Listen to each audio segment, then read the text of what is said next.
What's up, everybody? Welcome back to the Badger Den StrengthCast. I'm Sean. I'm Sailor.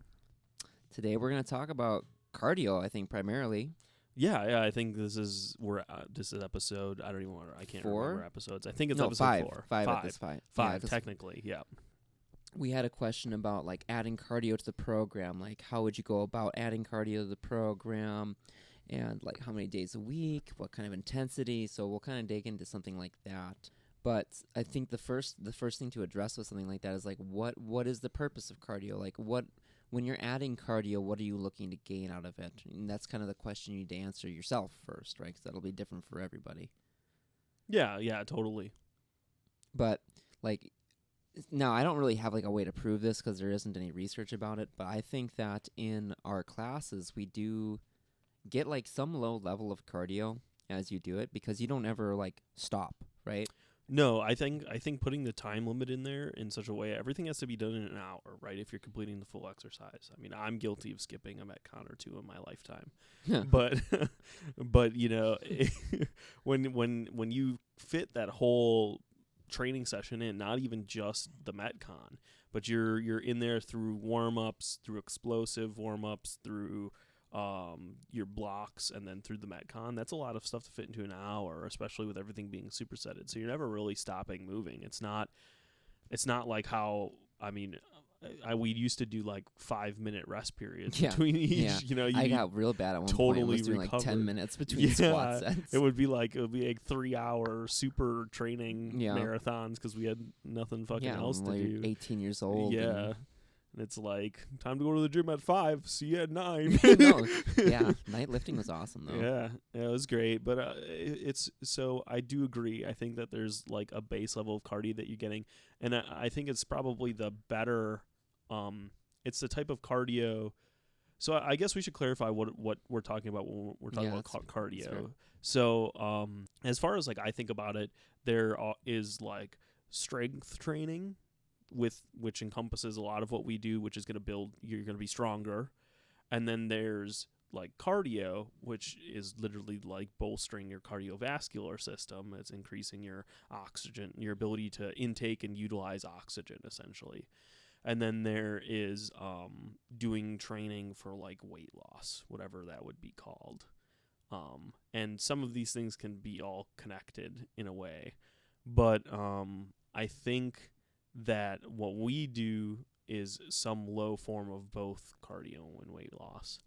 Yeah. And I the only reason that I put weight loss exercise as like its own thing is that just in the sense that when you're trying to do an exercise for calories, it tends to be way more low intensity and for a much longer duration is kind of the superior way to do that. And that's not necessarily what you're trying to do with cardio, which is trying to like have like a state of elevated heart rate for not nearly as long of a period of time as you would want for something that's burning a gross amount of calories or trying to trick your body into increasing that base metabolism rate. Yeah. And like when I'm thinking about cardio, you know, it's like if we're thinking of this on kind of like the slider scale of like lifting versus like slow, low intensity sustained effort, you know, when we're looking at something like lifting for 5 or fewer reps, that's going to be like one side of this energy system that's like very quick, it's very explosive. And then we have something like, you know, going for a jog for 5 miles or whatever, right? Or even just going for like a brisk walk, right? And these things are like very much the other end of the training spectrum, and they get you very different adaptations in a very complementary way. So like cardio, like you said, is about training the cardiovascular system, and like it's essentially like your body's ability to overturn fats for energy, like at the end of the day. Yeah, processing ATP, basically. Yeah, so getting good at the cardio base, like having a good cardiological engine when it comes to like cardiovascular exercise actually leads into improved ability to lift with short rest periods, if that makes sense. Yeah, and I think it also has benefits in it allows you to sustain quality form and effort through the course of a lift as well. So you are getting better returns. And like one nice thing about like typical cardio training too is because if you're really trying to train cardio, it's got to be low enough intensity that a lot of times it helps recovery between lifts. Like if you're thinking like of lifting on a Monday and then running on a Tuesday and then lifting on a Wednesday, like there's potential that that's actually going to improve your recovery versus like eat into it more. Yeah, well, and then also on that front, there can be the opposite too, because sometimes when you're thinking about stuff like that, depending on how hard your cardio is or how hard your lifting schedule is, you kind of need to think about where your priorities lie too. For sure, yeah. Because it's like if you are training for like a half marathon or something, so it's like really important for you to get cardio and running in, and you're running like 3 to 4 days a week, and you're still trying to strength train like 3 to 4 days a week. Maybe you skip a Metcon every once in a while or something, or kind of your priority in that period of weeks isn't necessarily the strength gains. You're trying to improve your cardio. Yeah, absolutely. And like, there's definitely a handful of people at the gym that I've worked with this kind of concept on when it comes to like moving toward a race and how to like intelligently dial back how many sessions you're doing or how intense you're working in your sessions. Or like I had one guy that was like running 50Ks that for a while we were just like, okay, all leg stuff is just on maintenance. Mm-hmm. And then he got really good at bench. Hell yeah. But yeah, so like all these things are essentially on sliders, right? You only have X amount of recovery available to you every day, and like you can't just like burn the candle at both ends on this kind of stuff, right? So if you are really trying to get good at like running a certain distance or like getting into race shape, that's like a different discussion than just simple low intensity steady state cardio. Mm-hmm. Which I think like I'm going to probably direct this more toward the low intensity steady state stuff because that's usually more what people need if they're not specifically training for a race. Yeah, I think that's better. Yeah, in most actionable ways, and like improving your day-to-day life and your quality of life, and just generally also fits really well with just training for strength in general, or the gym like what we have. Yeah. And I think that like even something as simple as like walking / elliptical for an extended period of time would be super applicable. Yeah. Kind of at one far end of that slider scale that we talk about. Like, I think it was good when you talked about the slider scales because I kind of, it's like that triangle, right? Where you put the dot somewhere in that triangle, and each point of the triangle is kind of like those different things. There's like strength, cardio, weight loss. I feel like the weight loss, there's got to be a better word for it, but I'll just use it for now. I lost my train of thought. Just trying to think to myself. You're talking about your triangle. Yeah. I lost it. Okay. I'll just cut it out. So, shit, I don't even remember where I was at now. We were talking about low intensity steady state being the better option. Yeah, more actionable. I think it's more accessible, and it's just better overall for your average person that isn't trying to like specifically train for something that involves taxing their cardio heavily, excessively. Yeah, because I mean, if you're thinking about like the kinds of things people are typically wanting out of cardio, whether that's fat loss or just like improved cardiovascular function for health and longevity, almost always people are going to go harder than they need to and not get as much out of it because of that, and then end up not sustaining it as like a long-term habit. Yeah. So like intensity, when we're talking about low intensity steady state, intensity is really the key word, because if you're going too hard on that stuff, then it's not fun. No. You're going to beat yourself up, and like, you could end up with chronic injury at like the worst cases. I mean, I guess acute injury at the worst cases, but you're going to be just adding wear and tear in your body and not really getting the adaptation out of it that you want, because you're kind of like riding in the wrong intensity zone. And you're going to have to, like, especially if this is something that you're first getting into, you're going to have to end up resting right away because you're going to encounter like an injury or a soft injury. Like I have two friends already. One, somebody who started playing tennis again, was like a really big tennis player back in their college days / like a little bit out of college / high school, heavily got into tennis, started playing tennis like crazy for like a week, and then now is dealing with like tennis elbow. And they're like, hey, you do exercise stuff. Basically that apparently makes me a PT. But and it's like, how do I do this? And I was like, stop playing tennis for a bit. And it's just one of those things where it's like, well, I don't want to do that.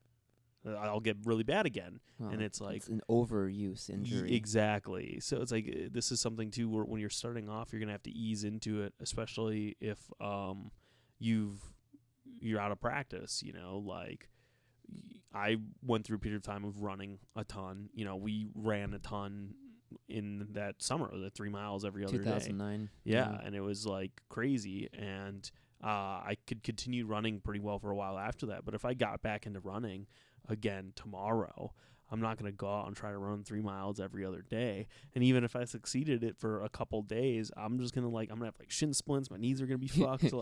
My feet are going to collapse. And then I'd have to just stop running for a month just to recover from trying to start running again. It's really funny because I just had this conversation this morning with someone from the 5:45 a.m. class because she had just started back with like not running at all for I think she said like a month and a half to like 3.5 miles and then 4 miles and then ran a race all in the same week. That's insane. And she was like, yeah, I skipped Friday because my legs were all fucked up. I was like, yeah, I believe it.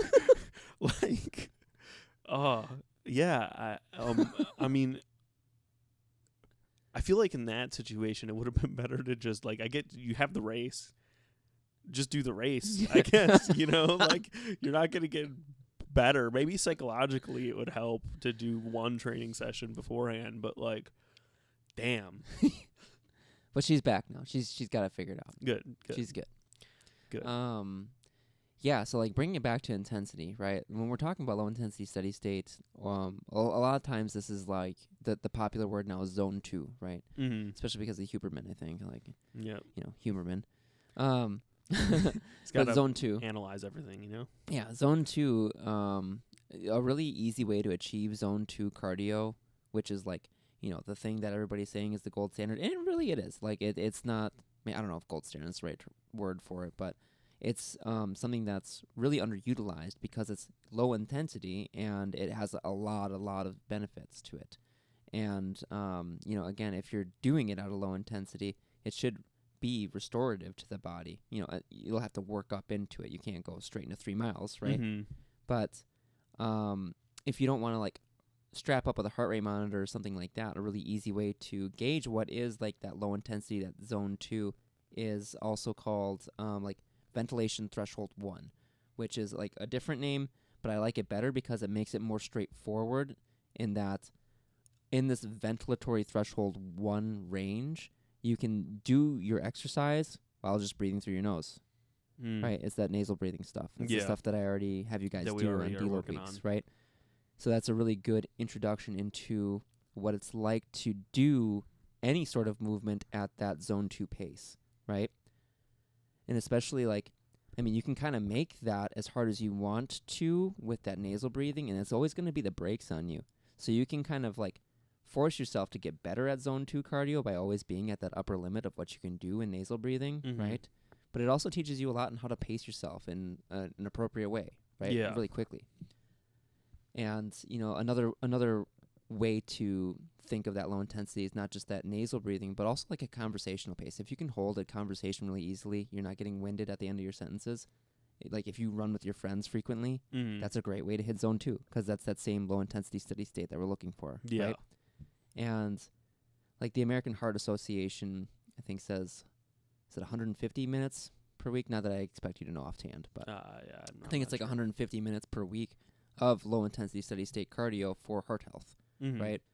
And hopefully going into low intensity steady state, knowing that this should be at a relatively easy pace, for some people it's going to be a brisk walk. Right, because it's not about objectively how fast you're going, right? It's effort based, very much what we do in the gym. It's effort based, but if you come into it with that knowledge, for me it'd probably be a brisk walk. And it's definitely been like that for me at certain points in my life. But going into it with that mentality that it doesn't have to be hard for it to be effective really makes the difference in how sustainable it is, how easy it is to build that habit, how much it's really going to improve your health in the long term, right? Because if you just do it a couple weeks, it doesn't fucking matter. Well, I think that's also the exact same side of things when we talk about like cardio or moving like that for weight loss as well.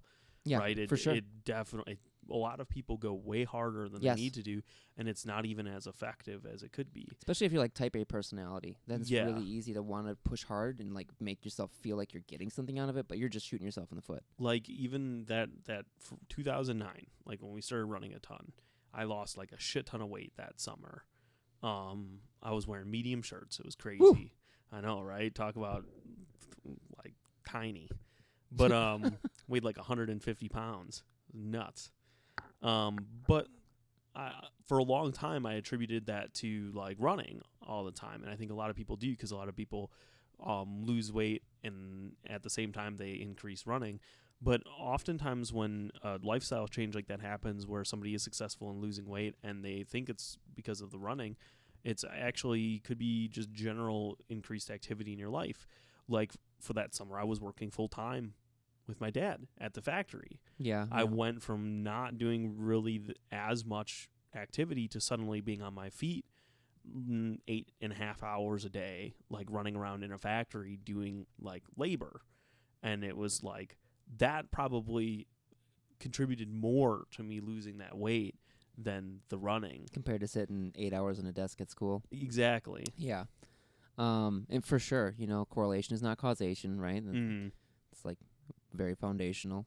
That also kind of brings up something like in that when you're doing exercise, you just tend to have more energy throughout the day, Yeah. right? And we were talking before we started recording about like just starting to tick up your activity throughout the day can really have profound effects on how many calories you're ultimately burning in a day. And the scientific concept of this is like non-exercise activity thermogenesis, NEAT, NEAT. It's the NEAT principle. And if you're just doing, like, setting your life up in a way that you're just like moving more, getting up more, being more active throughout your day, or if you have hobbies like gardening, or if you have to walk your dog, right? Or if you take your kids for a walk, or take them to the park, or all these little things add up. And a lot of times they add up. And, if you're being relatively active in your day, like, you're going to burn more exercise just going about your daily life than you do in, like, a bout of exercise, whether that's, like, an hour at the gym or 30 minutes running or whatever. Like, grossly more. Like, it's, like, not even close. I mean, when you look at, like, somebody who needs, let's say, like, you call it maintenance, I guess. Maintenance would be literally what you're burning just to exist. Probably more, technically, but yeah. I don't know. I don't know what. Don't need to get in the weeds. Yeah. Don't need to get in the weeds. But it's like if you just existing and living, you're burning like 1,900 plus calories generally, and that's just to exist, to like maintain a 98-degree body temperature and keep everything moving and pumping and flowing through your body. And you can increase activity, like you said, to kind of trick your body into like increasing that as well. So you're burning extra calories. Whereas when you go and do like a really hard training session, you're like 100, 150, 200 calories. It's like not a lot of calories comparatively to just like existing throughout the day. Yeah, I mean, that's a good point too. There's like your basal metabolic rate, right? Yeah. And this isn't to say that it doesn't have its time and place to do training. It's just keep being cognizant of like what you're training for. You don't go in and necessarily lift weights to lose weight necessarily. I mean, you're going to increase your activity, but it's primarily to gain strength. Yeah, the way the weight loss works with like when you first start lifting is quite a bit more nuanced than maybe, just calories in, calories out, because of that fact that you don't actually burn that many calories doing workouts. Mm-hmm. And like I get that question sometimes too, like, how many calories do I burn in a class? I'm like, I don't fucking know, dude. Yeah. I don't even know how you would begin to measure something like that. Well, yeah, I don't know. But it's like I've gotten those questions with after the Metcons, where it's like how many do like a big ladder or something, and it's like how many calories do you think we lost in that ladder, and it's like 30. Unfortunately, that's just like an artifact of diet culture, and that little number, that fake number that ticks up on the fucking treadmill when you're running, it has no idea how many calories yeah, I you're mean, 'cause burning. there's No real way it can tell you that. It's not an accurate number. it's like Do not go your by that Apple number. Watch, all that shit. None of that stuff's accurate. I'm sorry to tell you. Like, if you want like a rough gauge, whatever, look at it, I guess. But like, does it even fucking matter? Probably not, because it's not usable data. It's not real. Plot heart rate versus oxygen consumption versus time, and then you could probably get a more accurate calories if you even care that much. That's the thing, is it's a tool to gauge how hard you're working. Just work hard. Just be satisfied. You don't need the number necessarily. Yeah. So, well, just to say, don't get caught up in calories, especially if you're getting into this for the first time, right? That's like a little bit more of an advanced topic, because most beginners can't really wrap their minds around necessarily what that means all the time. But bringing it back into cardio, right? If you wanted to add cardio in with something like what we're doing, like the first thing is easing into it, right? Which we've already touched on. You don't want to jump straight into like a 30-minute cardio session if you haven't done anything except for being in the gym. Realistically, you'd probably be fine if you're keeping it that low intensity. But, better to start too easy than too hard. You can always go a little bit harder the next time, right? Mm-hmm. There's no point in like making it just a little bit too hard and being like, oh fuck, now I'm sore from my fucking squats on Wednesday. I don't want to. Yeah. And then you miss your weights because you're sore from your stupid running. And you know what really matters is the weights. Look at me. Do I look like a runner? But, just easing into it, right? I mean, that's very much the same principle of a lot of what we already do in the gym. So hopefully that's not like a big cognitive leap for most people. But progressive overload. Yeah, and like maybe you start with like once or twice a week, right? And eventually maybe you can make that 2 or 3 times a week, or until you're consistently 3 times a week, right? If that's something that you want to do.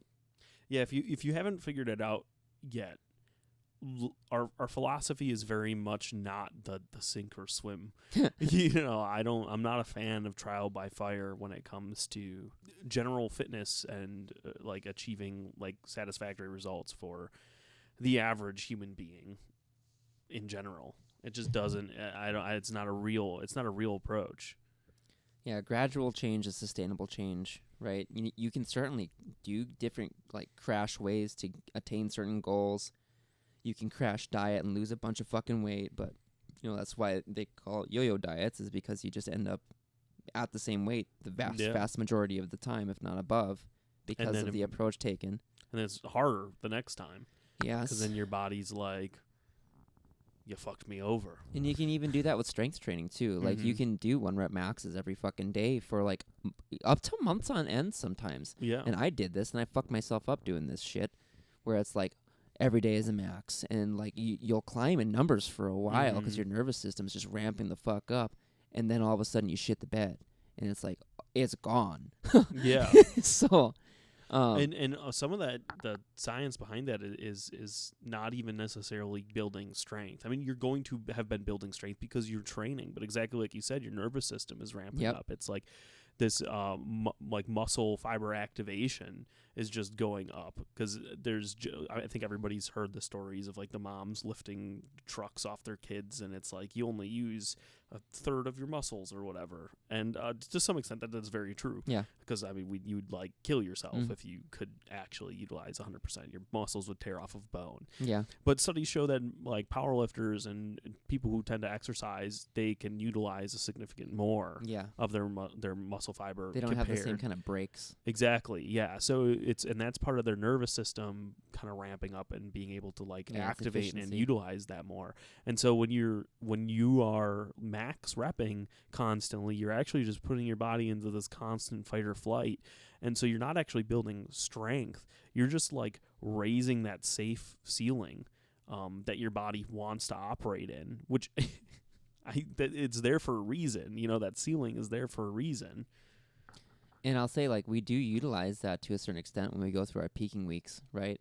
Mm-hmm. So, like, anybody who's been on the percentage program for longer than a block, you'll have felt, like, especially this last one, I feel like, you'll have felt your nervous system ramp up week over week and be like, you're just, like, fucking on, right? Yep. But then, it, like, it's kind of gone. It's gone after you let it wash away, right? But there's all these different phases to this kind of training because they can all be utilized in different ways, and just to know that that's an appropriate part of a program. It's a tool in the tool belt, Yeah. but like not everything's a hammer, you know. Right. And it's not something that you Well, can everything looks like a nail when all you've got is a hammer. Sure. Whatever the fucking saying is. It's just to say that like you can do that stuff and like it works really well, but you have to know what you're doing and you have to make sure that it's not like your whole training philosophy, which for some people it is. And I think the some people it is, and some people it works. And I think that's kind of a problematic. That's the scary that's part, the yes. real problematic thing, is that and this isn't something that we came into this intending to talk about, but I've influencer culture I think is rampant with this. Is it's like you have millions of people that are going through and training wrong, and it's just a matter of time and statistics that training wrong for a outlier will actually be training right because of what and who they are as like a person and an individual. The problem is that they gain max results and then they become an influencer and they start telling people how to train, and they are atypical. yeah. They're not a normal person. They're not giving you actionable advice that you as a normal person can take. It's just not going to work. Yeah, it's a result of survivorship bias, right? So it's like, you know, you break a couple eggs for an omelet. Well, you broke like a fucking 999 eggs to get this one omelet, right? Yeah. And then that one omelet's like, look at me, I'm tasty. Yeah. And it's a good fucking omelet. You know, not looks really good, omelet. but It's like you end up a omelet. broken egg, unfortunately. Yeah. And there's even another layer to this concoction where not everything you see online is true. Oh, and what? And yeah, the internet. Wait. They lie to you on the internet. It's crazy. But not us, right? Not us. Not us. Nope. I said that sarcastically. I know. But yeah, so you also have all of what I said before factors in, but then you also have this platform that promotes people to try to get clicks, and that involves being sensational. And so then you have people that became super fit, counting macros, doing a traditional exercise and getting ripped and cutting down to 5% body weight, or doing before and after images in reverse, which is a trick, by the way. I don't know if everybody knows that. But doing before and afters in reverse, and they're going on, Instagram or whatever, and they're coming and they're lying on how they got to where they are. I'm not even talking about PEDs because that's a different thing. Yeah, I'm for talking sure. totally just training. I've seen videos of people jumping onto like fucking buildings or something, and they're like, "Train like me, and you can jump a horse." Like, I don't. Well, and like I can say too, if you're seeing something in an ad on YouTube or an ad on Instagram, your first instinct should just be to fucking scroll past it or skip it or whatever. Yeah. Whoever the fuck they are, I've seen these ads for over a decade. They're all bullshit, right? I've never seen an ad and been like, well, I can't say that because I've definitely been hooked by these ads early on, right? We did a lot of stupid shit when we were younger. Yeah. And that's why everybody gets to learn from it now. But I can say from experience, I've never seen an ad that, in my knowledge now, has been for something good, not a paid ad. Well, and it's nefarious, right? Because it's like it plays on that the youngest generations especially, but then also people that just don't know better, and it's like you see somebody and you're like, I want to be that person. Yeah. And they're gonna tell me how to be them. Like, where do I sign? $20 a month, $25 a month, easy. And that's a really good point too, that like a lot of times people who do get to results, like they'll be like, oh, you gotta train like me, right? Or like vice versa, someone's like, I like the way that guy looks or performs and I want to train like him. Yeah. But the fucking trick to it is to do all the shit that it took to lead up to the point that they're at. Mm-hmm. And you gotta start from fucking square one. Yeah. You can't start with the shit that they've been doing because you don't understand how to do it. No. But your body just can't fucking handle it either. Well, and then this is something that like I've even seen in recent videos with like kind of more bodybuilding focused, where they're like, you can't look at your, like, I mean, you can, but you can't necessarily look at your favorite bodybuilder and you be an aspiring bodybuilder and just do exactly what they do, because their rep scheme, their exercise scheme is going to work for them at where they are. They have more muscle mass. It takes them less work to activate that's true all too. that stuff, and sometimes more work, or vice versa. Any number of things. That is exactly what you said. That is, they are doing an exercise that works for them where they are right now. Yeah. Not where you are right now. And that's like, that's why there's so much variability and individuality to what we do with our program, because like what is a perfect rep range is different for everybody. What is a perfect weight or percentage is different for everybody. That's why everything is like so intently effort based. Yeah. Right. Or, it's why you are given so many options, like, 15 to 25 reps. Like, you're going to get kind of the same stimulus in there, regardless of what fiber types you are or whatever, as long as you're hitting the right effort levels in picking a weight to do that, right? So, like, it's so hard to give, like, just a blanket statement, this is what's good for everybody. I mean, it's impossible, really. Yeah, and unfortunately it is. And I think that's why I think people they really want somebody to be able to tell them that. Yeah. And unfortunately, all of, like, the most qualified people to tell them answers are those people that are like, there is no one answer. And then they move on. They move on. They try to find the person. Tell me that. Well, you must not know too much if you don't think there's no answer. Yeah, and then there's somebody else who's like in a trench coat in the alley, like, hey, you looking for some answers? $5. Anyways, cardio. Yeah. So, if realistically you're thinking about including cardio, again, like starting with 5-10 minutes is great. If you don't do like frequent walks, just start with some walks. That's cool. I was even gonna mention this before too. Is like, if you're not hitting like 8,000 steps a day, just start with like that. Always look for the lowest hanging fruit. It's very much a common theme in these podcasts that we're always talking about, like, get the most out of the easiest shit, right? Yeah. And that's what the base program is. It's like, dude, sure, we could put you right in the intermediate program and you'd get results. But if you spend the time to really get everything you can out of that base program, it just sets you leaps and bounds ahead of what you could have gotten if you just started at the intermediate program. Yeah. And I think that there's stepping over $100 bills to pick up pennies. Yeah. I use that saying all the time because it's so true in so many facets of fitness and in recovery, which is where I think get your protein. Yeah. In recovery, which is where that one was, and in training too, like you said, it's like we're just gonna simple progressive overload, solid, get what you need to get. Don't need to go crazy. Don't need to do anything fad. And it's the same thing with cardio, right? If you're not hitting 8,000 steps a day, and if you want it to be harder, then walk harder. I don't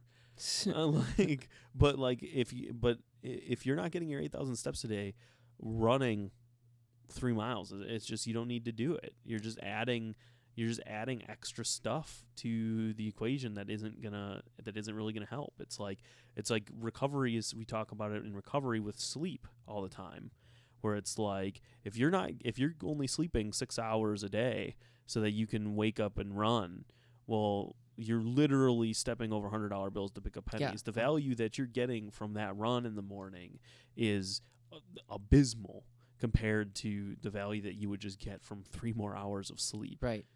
And that's great, because that's exactly what I was going to kind of lead into next, where it's like another good saying I like is I get from Jim Wendler, that's like, don't major in the minors. Yeah. Right? Things that aren't going to like get you anywhere aren't things that are going to be what you want to focus your time on compared to like more glaring problems, right? If you're worried about getting like a cold shower in for your recovery, but you're only sleeping 6 hours a night. Yeah, it's like, well, just maybe like focus on getting a little bit better sleep or a little bit longer sleep rather than trying to add these cold showers in, because the difference that cold shower is going to make is negligible in comparison, right? But I got the cold shock proteins. And there is definitely a lot to that kind of thing, but it's like, what's the lowest hanging fruit? What's the best return on your investment, right? Yeah, you're working on like percentages here. Yeah. Like the people that are getting the most, that are touting the most out of like cold showers, tend to be the people that are got everything else fucking Yeah. dialed in Yep. already. So it's like they're already eating really healthy, and they're already sleeping 8 hours a day, and they're already got pallets of fucking supplements that they're taking. So then it's like, yeah, toss in sauna and cold shock therapy, and it's great. It works great for them. I don't have time for that shit. You know, also I don't have the money. Well, become an influencer. That's what I'm trying That's to the do. answer. What we're trying to do right now. I mean, I think we've kind of hammered cardio to death at this point. Yeah. I mean, I don't really. I think that bled into other things, but Yeah, I think, as it always does. as it always does. But I think that that's going to be a common theme. No, and yeah, you can't get two of us talking together like this and not have tangents. Yeah, not have tangents. And I think the philosophy is always going to be similar. You know, it's always going to be actionable, low-hanging fruit, like things that you should just be doing. Well, and like to that point too, it's not the sexy answer, and that's usually not, because it's not the sexy answer. It's not what you're gonna see on the internet a lot of times, and the internet's gonna be like, oh, you gotta do this and this and this, and you gotta stop eating in the morning, but then you gotta eat extra in the morning because breakfast is the most important meal of the day. But then what about your brain? You're not gonna have focus if you eat in the morning, and it's just a bunch of bullshit. Like everything works, Doctors but don't not want you to everything know works this for one everybody, secret. right? So, like, a lot of this is just experimentation, figuring out what works best for you, and what's best for you is going to change over time, too, depending on where you're at in your life, you know, what's going on with your work, your family, how well your training's going, and all these things are, like, they're always up in the air. It's just, like, you got to be trying to just figure it out. Yeah. Unfortunately. And the more effort you spend, the more time you spend trying to figure it out, the more and more you're going to hone in on what that answer is, right? But if you're constantly just chasing after whatever the fuck you find on the internet, you got no compass to guide you. Yeah, exactly. The majority of human beings, at least out there, that, you know, have to work at some capacity to keep feeding themselves and to keep living with a roof over their heads. And the unfortunate thing is a lot of the people spreading the misinformation and or like the fad diets, you can just be like, they don't have to do that, and so they get to live this lifestyle that's unattainable by the average person. And I think it's just important to always remember that when you're looking and you're getting advice from places, it's like, is this actionable advice? Is this something that I reasonably have time to even to really do?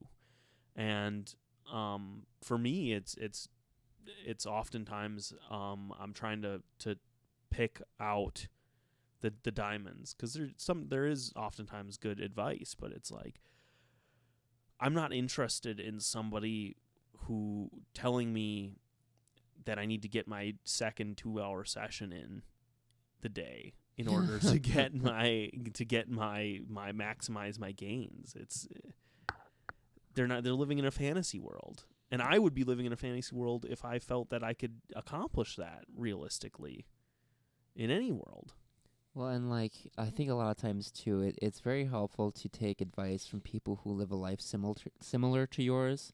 Like, it's really hard to be someone in their late 30s or early 40s or beyond and get like a trainer who's 21. Yeah.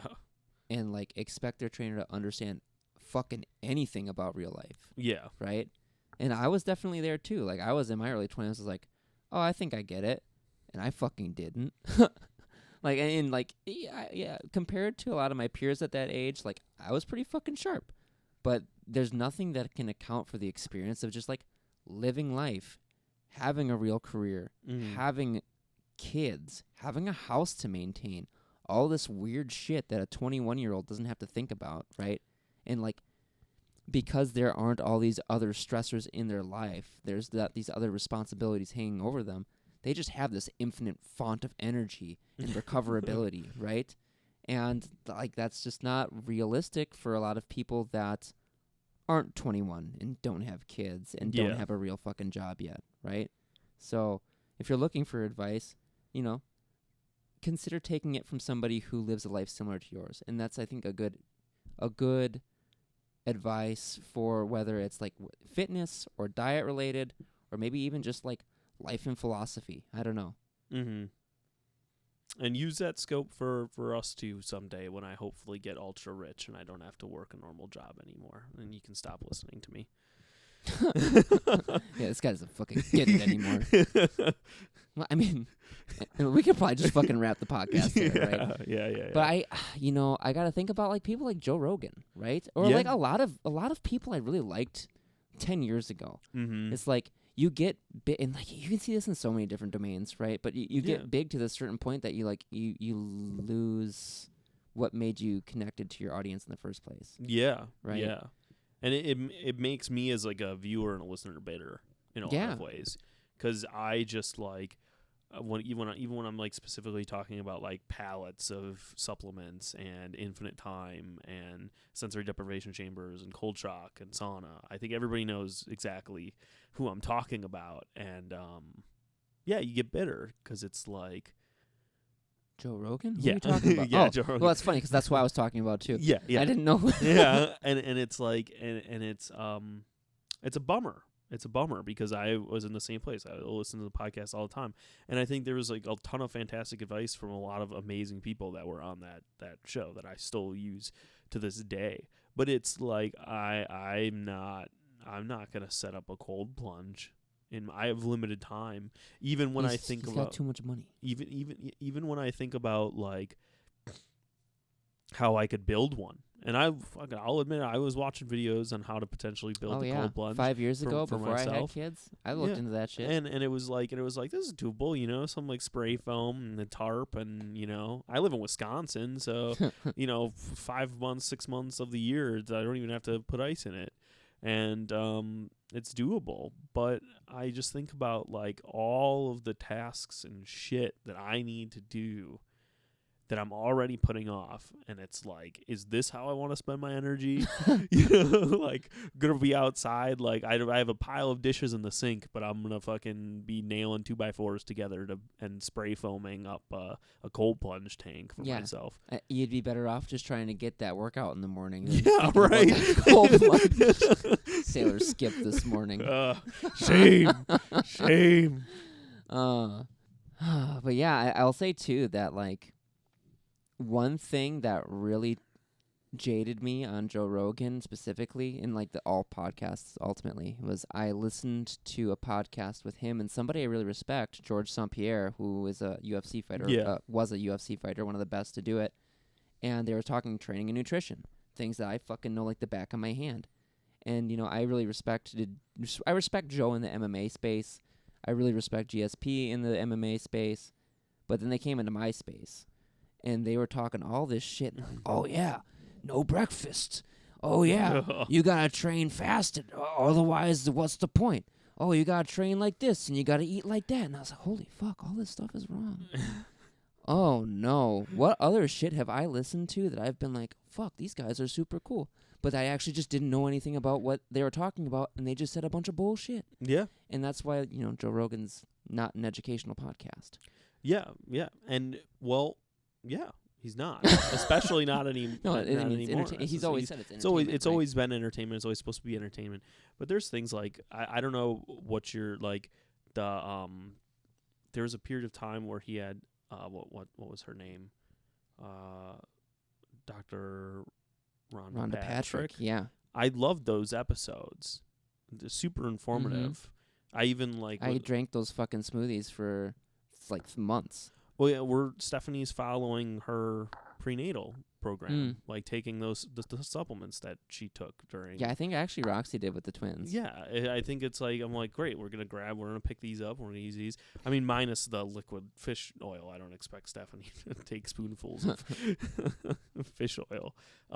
But yeah, I think that there was what I really enjoyed about podcasts at that time was having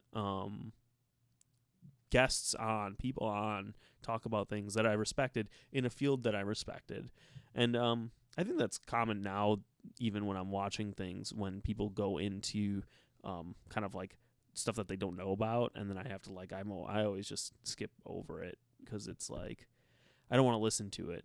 especially one thing that I can think of now is I watch a lot of like gaming stuff, and like when there's like gamers that are really good at their game, and then they start talking about like shit that they have like no fucking business talking about, politics, or even just like anything in general, like stocks.